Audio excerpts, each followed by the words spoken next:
कथिला कहने चीरे ये छौरी हमरा छोड़ के दोसर छोरा जरे चल गेले। तोहर नसीब में लिखल नहीं छलौ छौरी।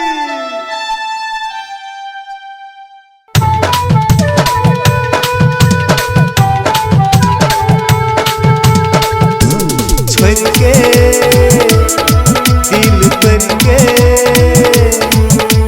छोड़ के हमर दिल पर के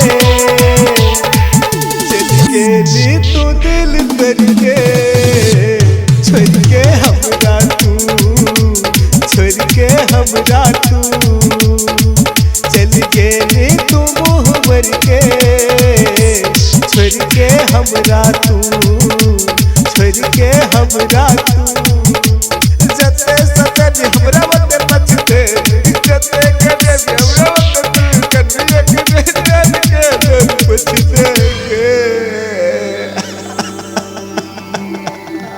चल गेली तू दिल तोड़ के छोड़ के हमरा तू छोड़ के हमरा तू चल गेली तू मुँह भर के छोड़ के हमरा तू छोड़ के हमरा तू।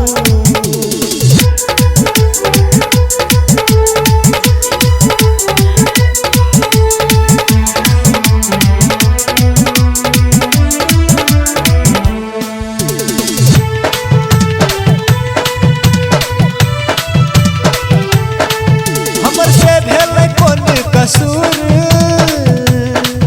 किया चल गलिए हमर से दूर।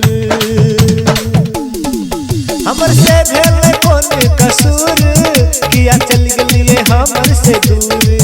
किया गलिए हमरा एहन सजाई किया भेलिए दोसर से जुदाई।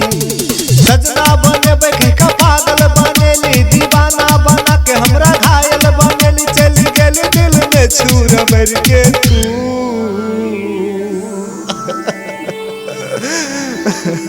चल गेली तू दिल तोड़ के छोड़ के हमरा तू छोड़ के हमरा तू।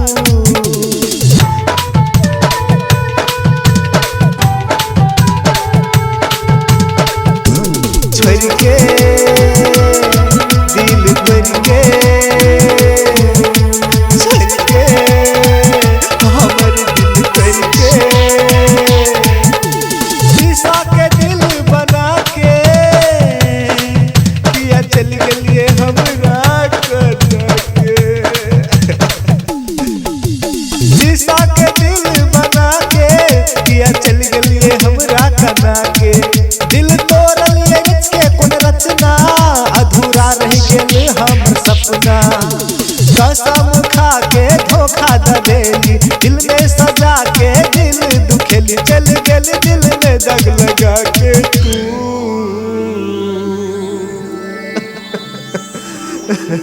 चल गेली तू दिल तोड़ के हमरा छोड़ के तू हमरा छोड़ के तू चल गेली तू मुँह भर के हमरा छोड़ के तू हमरा छोड़ के तू।